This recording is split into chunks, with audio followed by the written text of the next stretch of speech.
Myntri Rangbah ke Jylla konrad ke sangma lahir shenong ston ban Kynduh iki Nongrep naga bynta ban peliu jingmut bat ban no jing yarabru Rangbah ka farmers collectivization for upscaling of production and marketing system lane focus ya ketika jing yalang la penlong de basin development unit West Khas Hills menta ka singi ka khat santrik unaiweng hapo Bishop Hall nong ston harangkat ka jing don lang UMLA ka nong ston ba makmilan bersat ki he officer na ka district ki Nongrep na keleng ki jaka bat kiwe Rangbah ka fokus na kaliang juga sarkar Jylla kala mangru hadu kumba ars pa kelur na ka bentaban ajing yarap si ki Kynduh nong penmi marep lane producer group ke Jylla bat on mangru hadu 1,000 tingka way pa way dukot jong ki Kynduh hadin ke jing peliu jungmut konrad haringkat ke jing don lang UMLA ka nong ston kila yoru ban sam bat IT ka song pisa syakilai pun riu teli ki Kynduh penmi marep ka balakot chadu ka arphuai lak kandai pesan 1,000 tingka.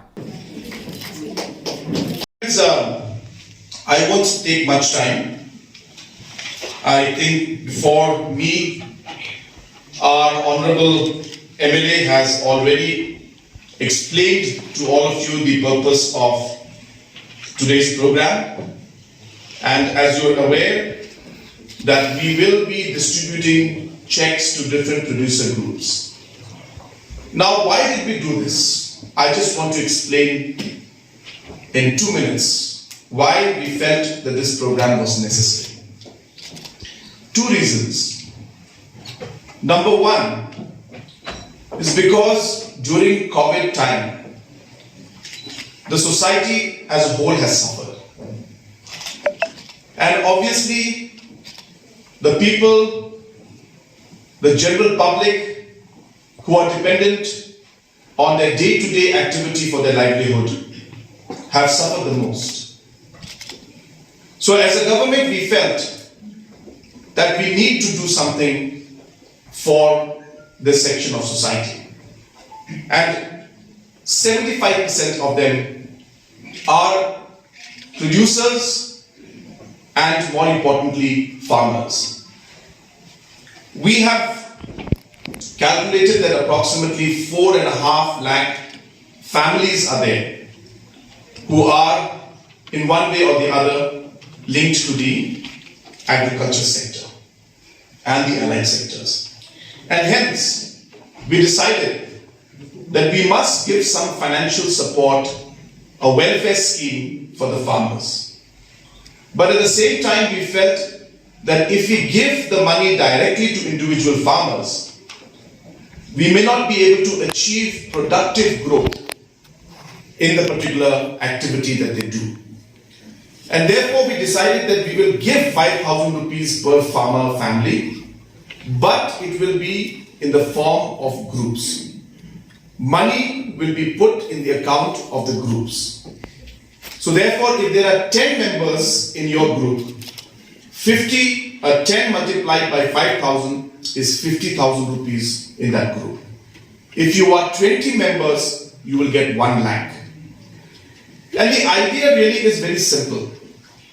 We as a government and agriculture department has realized that the farmers sometimes don't even have enough money to buy seeds, to hire a vehicle to take their product to the market, to buy plastic pipes to water their plants, to buy tarpaulin to cover their produce, or even put a small shed to protect and store their product.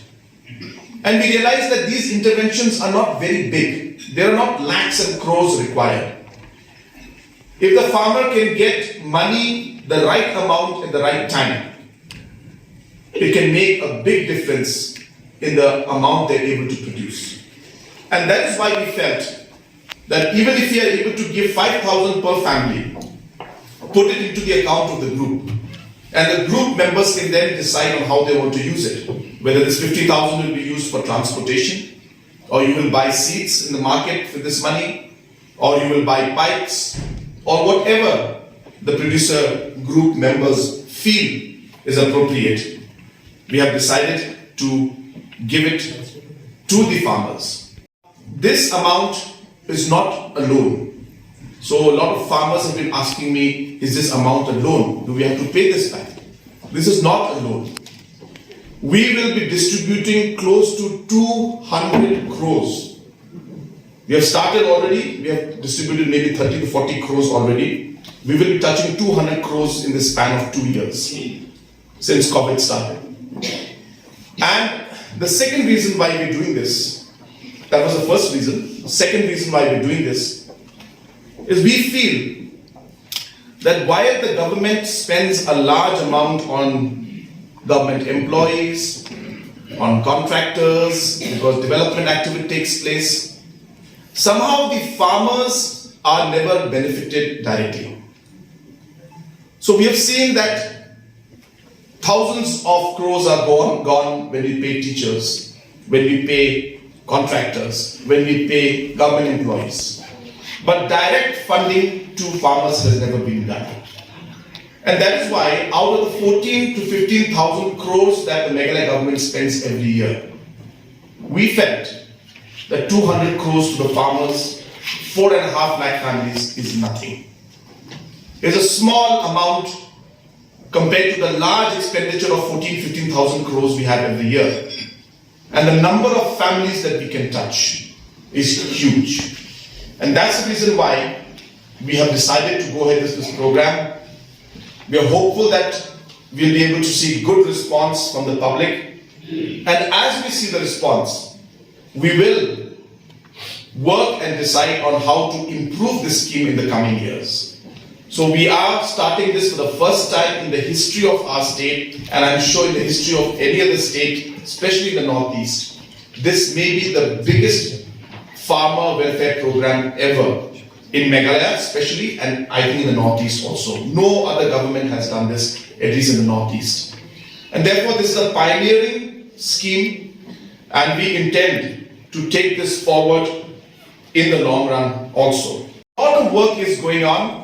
Of course, it's not enough. We are never satisfied as a government also, and it is my endeavor to see that West Khasi Hills district today being at a very, very backward level in terms of its development and human index, we would want and would like to see that in the coming years, West Khasi Hills district should become one of the top performing and the most developed districts in the state as a whole. And with that target, I would urge our officials, I would urge our local headmen, I would urge our MLAs that this work has to be done unitedly. You cannot expect that government will do everything. Government has got its role to do, but society also has to play its part. It pains me every time I travel by helicopter through West Khasi Hills to see all our hills completely barren and without any trees. Can we do something to change this in the coming years? Can society come together and work towards making West Khasi Hills green again? I understand that there are livelihood concerns attached to it. We are not trying to take away the livelihood of the people. But then, there are many ways for us to balance livelihood as well as the environment. Can we have a balance in this? Can we take an initiative to ensure that livelihood also continues by creating different sources, maybe through tourism, agriculture, food processing, ensure that people's livelihood maybe shifts from forest-related products to agriculture and tourism and service-related products, and try to work towards making our region and our district green again.